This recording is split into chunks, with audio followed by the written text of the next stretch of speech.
नमस्कार, मैं हूं अपराजिता सिंह। पीओ पटना में आपका स्वागत है। आज है 19 जुलाई, दिन शनिवार। खबरों की ओर बढ़ने से पहले डालते एक नजर आज की सुर्खियों पर। पटना समेत बिहार में 25 नए आधुनिक खेल भवन तैयार। पटना से नई दिल्ली अमृत भारत एक्सप्रेस शुरू। पटना में गंगा का जलस्तर खतरे के पार। पटना समेत बिहार शहरी गैस वितरण नीति 2025 को मंजूरी। सरकारी योजनाओं से बिहार में बदलेगी जिंदगी। चलिए बढ़ते हैं इस बड़ी खबरों की ओर विस्तार से। पटना समेत बिहार में 25 नए आधुनिक खेल भवन तैयार। बिहार सरकार ने खेल प्रतिभाओं को बढ़ावा देने के लिए राज्य के 38 जिलों में खेल भवन सह व्यायामशाला का निर्माण शुरू किया है। पटना समेत 25 जिलों में भवन बनकर तैयार है, जबकि 13 जिलों में निर्माण कार्य जारी है। इन भवनों में जिला खेल पदाधिकारी का कार्यालय, एसी मीटिंग रूम, आधुनिक gym changing room, multipurpose hall और ताइक्वांडो, वुशु फेंसिंग जैसे इंडोर खेलों की सुविधाएं होगी।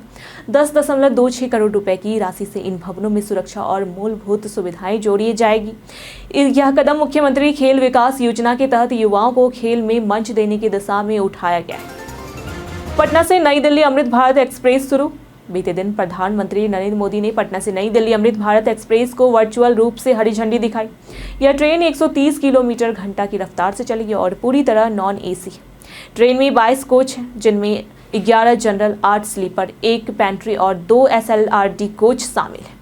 12 स्टॉपेज वाली यह ट्रेन पटना से दिल्ली तक सफर को सुविधाजनक बनाएगी। हर कोच में CCTV, charging points, bio toilet, speaker और इमरजेंसी पशु बटन जैसी सुविधाएं मिलेगी। 31 जुलाई से इसका नियमित संचालन शुरू होगा, जिससे बिहार और यूपी के यात्रियों को बड़ी राहत मिलेगी। पटना में गंगा का जलस्तर खतरे के पार।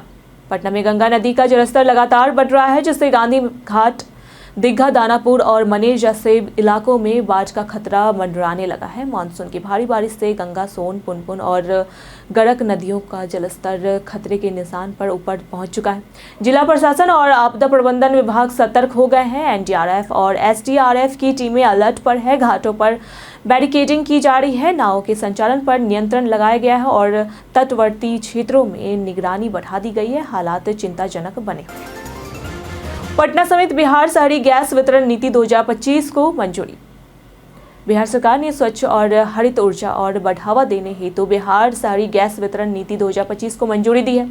इस नीति के तहत राज्य के 38 जिलों में 6 CGD इकाइयों के माध्यम से पाइप प्राकृतिक गैस और संपंडित प्राकृतिक गैस CNG का नेटवर्क विस्तार किया जाएगा। लक्ष्य 30 लाख घरेलू PNG कनेक्शन और 650 CNG स्टेशन स्थापित करने का है। इससे स्वच्छ ऊर्जा की उपलब्धता के साथ साथ निवेश, रोजगार और औद्योगिक विकास को बढ़ावा मिलेगा। यह नीति हरित बिहार और भारत की जलवायु को साकार करने की दिशा में अहम कदम है।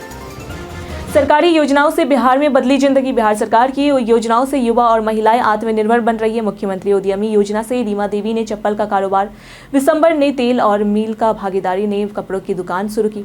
इनमें उन्हें आमदनी मिली और दूसरों को भी काम मिला। प्रभुनाथ शर्मा को विवाह सहायता योजना से बेटी की शादी में मदद मिली। ये योजनाएं अब गाँव शहर तक पहुँच रही है और लोगों को सपने को सच कर रही है। शिक्षा, रोजगार और महिला सशक्तिकरण के क्षेत्र में सरकार की मदद से आम लोगों की जिंदगी में बड़ा बदलाव आ रहा है। बिहार के रजिस्ट्रेशन ऑफिसों में CCTV से बढ़ेगी सुरक्षा। बिहार के सभी रजिस्ट्रेशन कार्यालयों में सुरक्षा बढ़ाने के लिए आधुनिक IP युक्त CCTV कैमरे लगाए जा रहे हैं। अब तक 145 कार्यालयों में कैमरे लग चुके हैं, जिनमें 125 ऑनलाइन हैं। ये कैमरे 24/7 निगरानी, हाई रिजोल्यूशन रिकॉर्डिंग और रिमोट मॉनिटरिंग जैसे फीचर्स में लैस है।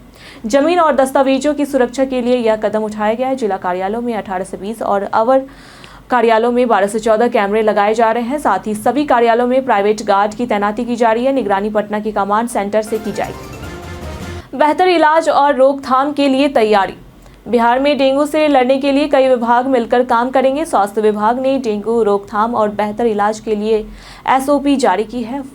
फंगिंग और एंटी लार्वा छिड़काव शहरी व ग्रामीण क्षेत्रों में किया जाएगा। अस्पतालों में डेंगू मरीजों के लिए बेड चिन्हित किए जाएंगे और जांच किट, मच्छरदानी युक्त बेड, दवाइयां उपलब्ध कराई जाएगी। मेडिकल कॉलेजों में 30, सदर अस्पतालों में 5 और स्वास्थ्य केंद्रों में 2 से 2 डेंगू बेड रिजर्व होंगे। सफाई एक्सप्रेस से जागरूकता अभियान भी चलेगा। पूर्व IPS और भोजपुरी स्टार जुड़े जनसुराज से। बिहार विधानसभा चुनाव से पहले प्रशांत किशोर की पार्टी जनसुराज को 2 बड़े समर्थन मिले हैं। पूर्व IPS जयप्रकाश सिंह और भोजपुरी गायक अभिनेता रितेश पांडे ने जनसुराज की सदस्यता ली है। जयप्रकाश सिंह आईपीएस रह चुके और सारण जिले के हैं, जबकि रितेश बिहार के रोहतास जिले के कलाकार हैं। दोनों इस बार चुनाव लड़ने के लिए तैयार है। प्रशांत किशोर ने भाजपा नेता पर आरोप लगाए हुए और मुफ्त बिजली योजना को आलोचना का निशाना बनाया। अब ये सभी मिलकर बिहार चुनाव में सक्रिय भूमिका निभाएंगे। 31 जुलाई से पटना से नई दिल्ली अमृत भारत एक्सप्रेस शुरू। 31 जुलाई से पटना से नई दिल्ली के लिए अमृत भारत एक्सप्रेस रोजाना चलेगी। यह ट्रेन राजेंद्र नगर से 7:45 बजे प्रस्थान कर 17 घंटे में नई दिल्ली पहुंचेगी। ट्रेन में स्लीपर और जनरल कोच होंगे। स्लीपर का किराया 550 रुपये है। मुख्य स्टेशनों पर पटना, आरा, बक्सर, पंडित दीनदयाल उपाध्याय, गोविंदपुरी और गाजियाबाद शामिल है। कुल 22 कोचों वाली इस ट्रेन में 559 स्लीपर सीटें हैं। बुकिंग IRCTC पर शुरू हो चुकी है। मालदा टाउन, गोमती नगर के बीच भी साप्ताहिक अमृत भारत एक्सप्रेस चलेगी। यह ट्रेन यात्रियों के लिए सुविधाजनक विकल्प साबित होगी। सुप्रीम कोर्ट ने लालू यादव को दिया बड़ा झटका। सुप्रीम कोर्ट ने चारा घोटाला मामले में झारखंड हाई कोर्ट द्वारा लालू प्रसाद यादव की सजा बढ़ाने के आदेश पर फिलहाल रोक लगाने से इनकार कर दिया है। CBI की याचिका पर हाईकोर्ट ने सजा बढ़ाने की मंजूरी दी थी, जिसे लालू ने सुप्रीम कोर्ट में चुनौती दी थी। हालांकि सुप्रीम कोर्ट ने मामले की सुनवाई स्वीकार की है, लेकिन तत्काल राहत नहीं दी। यह फैसला लालू यादव की कानूनी मुश्किलें बढ़ाने और आगामी विधानसभा चुनाव में राजद के लिए भी चुनौती साबित हो सकता है।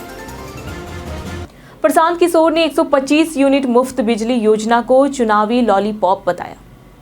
बिहार विधानसभा चुनाव से पहले मुख्यमंत्री नीतीश कुमार की 125 यूनिट मुफ्त बिजली योजना पर प्रशांत किशोर ने इसे चुनावी लॉलीपॉप करार दिया। उन्होंने कहा कि अब बिजली के ऊपर के यूनिट पर अनुदान नहीं मिलेगा, जिससे अधिक बिजली इस्तेमाल करने वालों पर आर्थिक बोझ पड़ेगा। वहीं प्रशांत किशोर ने पुलिस और प्रशासन की कार्यप्रणाली पर भी सवाल उठाए। मरीजों को नहीं लगाना होगा स्वास्थ्य विभाग का चक्कर। बिहार के नागरिक जिनकी वार्षिक आय 2.5 लाख रुपए से कम है, उन्हें bypass, stunt, pacemaker, valve replacement सहित सभी हृदय संबंधी ऑपरेशन मुख्यमंत्री चिकित्सा अनुदान योजना के तहत मुफ्त मिलेंगे। इसके लिए मरीजों को स्वास्थ्य विभाग के चक्कर नहीं लगाने पड़ेंगे। Indira Gandhi institute of cardiology IGIC में का रिवॉल्विंग फंड उपलब्ध है, जिसमें मरीजों का इलाज त्वरित और सुविधाजनक होगा। हर दिन यहाँ 1 दर्जन से अधिक सर्जरी फ्री हो रही है, जिसमें आयुष्मान भारत योजना के लाभ भी शामिल है। जिलाधिकारी ने बचाव कार्य के लिए आपात निर्देश जारी। उदेरा स्थान बराज से 1,15,308 क्यूसेक पानी छोड़े जाने के कारण दरगाह और फल्गु नदियों का जलस्तर तेजी से बढ़ गया है। पटना जिले के फतुहा, दनियावा, धनरुआ और खुशरूपुर प्रखंडों में बाढ़ का खतरा मंडराने लगा है। कई गांवों में खेत जलमग्न हो चुके हैं। जिलाधिकारी डॉक्टर त्यागराजन ने अधिकारियों को मानक प्रक्रिया के तहत त्वरित बचाव कार्य और बांधों की मरम्मत के निर्देश दिए हैं। आपदा प्रबंधन टीम को सूखा राशन, नाव, ट्रैक्टर आदि की व्यवस्था सुनिश्चित करने का भी कहा गया है। चंदन मिश्रा की केस पुलिस ने पहचाने 5 शूटर।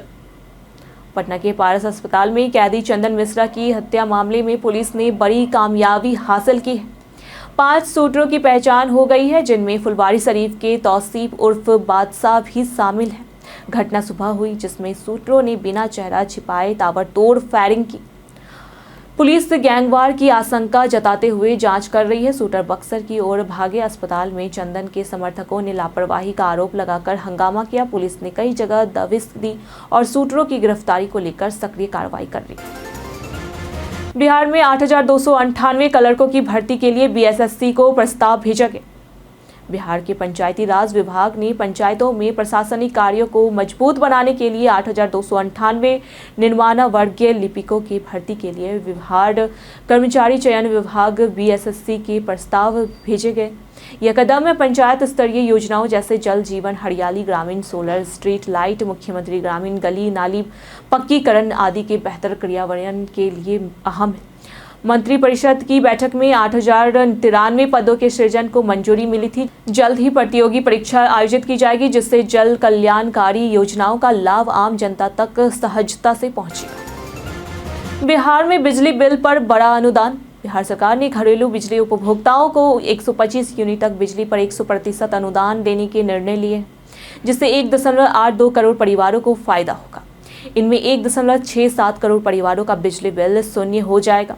मुख्यमंत्री उपभोक्ता सहायता योजना के तहत यह अनुदान मिलेगा, जिससे वित्तीय वर्ष 2025 से 26 में सरकार पर 3,375 करोड़ रुपए का अतिरिक्त बोझ आएगा। साथ ही पीएम सूर्य घर योजना के जरिए अगले 3 वर्षों में सभी घरों को इस योजना से जोड़कर 10,000 मेगावाट बिजली उत्पादन का लक्ष्य रखा गया। पटना में गर्मी, उमस और छिटपुट बारिश के आसार। पटना में आने वाले सप्ताह में मौसम शुष्क, गर्म और उमस भरा रहने की संभावना है। अधिकतम तापमान 34 से 36 डिग्री सेल्सियस और न्यूनतम तापमान 26 से 28 डिग्री सेल्सियस के बीच रहने की उम्मीद है। 18 से 20 जुलाई से बीच कुछ स्थानों पर दोपहर से गरज के साथ छींटे पड़ सकते हैं। 21 से 24 जुलाई तक बादल छाए रहेंगे और हल्की बारिश की संभावना बनी रहेगी। मौसम विभाग के अनुसार आने वाले दिनों में लगातार उमस बनी रहेगी, जिससे गर्मी का प्रभाव अधिक महसूस होगा। किसानों और आम लोगों को सतर्क रहने की सलाह दी गई। आज पटना के पर्यटन में बात होगी महावीर मंदिर की। पटना के महावीर मंदिर को भगवान हनुमान को समर्पित किया गया है और यह उत्तर भारत के सबसे समृद्ध मंदिरों में से एक है। इसे रोजाना लाखों की आय होती है। यह मंदिर विशेष रूप से रामनवमी पर भारी भीड़ खींचता है। मंदिर की स्थापना 1730 के आसपास स्वामी बालनंद द्वारा मानी जाती है और 1987 में इसे भव्य रूप में पुनर्निर्मित किया। मंदिर में दलित पुजारी की नियुक्ति में सामाजिक समरसता का उदाहरण पेश किया गया है। मंदिर महावीर स्थान न्यास समिति द्वारा अस्पताल, राम रसोई और धार्मिक पत्रिका धर्मायन जैसे कई समाज सेवी कार्य किए जा रहे हैं। अभिनेता से सांसद तक का सफर। आज पटना की पहचान में बात करेंगे शत्रुघ्न सिन्हा, जो कि एक प्रसिद्ध अभिनेता और राजनेता है, जो वर्तमान में आसनसोल के तृणमूल कांग्रेस के सांसद हैं। उनका जन्म 15 जुलाई 1946 में पटना में हुआ था। उन्होंने फिल्मी कैरियर की शुरुआत 1969 में की और कई हिट फिल्मों से अभिनय किया। वे 2003 में स्वास्थ्य और परिवार कल्याण मंत्री तथा शिपिंग मंत्री भी रहे। उन्होंने पटना साहिब से 2 बार लोकसभा चुनाव जीता और बाद में कांग्रेस और फिर टीएमसी में शामिल हुए। 2022 में आसनसोल उपचुनाव और 2024 में आम चुनाव जीतकर सांसद बने। 2016 में उनकी जीवनी एनीथिंग बट खामोश प्रकाशित हुई। यूट्यूब का हाइप फीचर, छोटे क्रिएटर्स को मिलेगी नई उड़ान। यूट्यूब ने भारत में हाइप नामक नया फीचर लॉन्च किया है, जो खास तौर पर छोटे और नए यूट्यूबर्स 5 लाख से कम सब्सक्राइबर वाले को बढ़ावा देने के लिए है। दर्शक किसी वीडियो को अपलोड के 7 दिनों के भीतर हफ्ते में 3 बार फ्री में हाइप कर सकते हैं। इससे वीडियो को पॉइंट्स मिलते हैं और वह एक्सप्लोर सेक्शन के टॉप 100 हाइप्ड वीडियो में आ सकते हैं। इससे होम पेज पर फीचर होने का मौका भी मिलता है। यह फीचर छोटे क्रिएटर्स की पहचान बढ़ाने, व्यूज बढ़ाने और उन्हें समान अवसर देने की दिशा में अहम कदम। पटना समेत बिहार में डाटा एंट्री ऑपरेटरों की हड़ताल। बिहार के करीब 22,000 डाटा एंट्री ऑपरेटर 11 सूत्री मांगों को लेकर अनिश्चितकालीन हड़ताल पर हैं। वे गर्दनी बाग पटना में धरना दे रहे हैं और उनकी मुख्य मांग सेवा समायोजन व आउटसोर्सिंग व्यवस्था की समाप्ति है। ऑपरेटरों का कहना है कि उन्होंने सरकार को 15 जुलाई तक का समय दिया था, लेकिन कोई कार्रवाई नहीं हुई।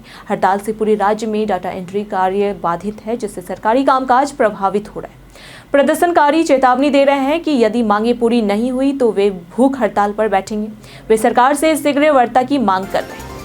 बीते दिनों जिन्होंने हमारे वीडियो पे लाइक और कमेंट किए थे, उनके नाम है मनोज दास, स्वास्तिक कुमार, नेहा कुमारी, राजलक्ष्मी, अनूप कुमार, संजीव कुमार, अमरजीत कुमार। इसी के साथ बढ़ते हैं आज के सवाल की ओर। आपके नज़र में रोजगार की सबसे बड़ी चुनौती क्या है? आप अपना जवाब हमें हमारे कमेंट सेक्शन में लिखकर जरूर बताएं। आज के लिए फिलहाल इतना ही। पटना की तमाम खबरों के साथ बने रहने के लिए देखते रहे प्योर पटना। साथ ही अगर आप यूट्यूब चैनल पर देख रहे हैं तो चैनल को सब्सक्राइब कर लें।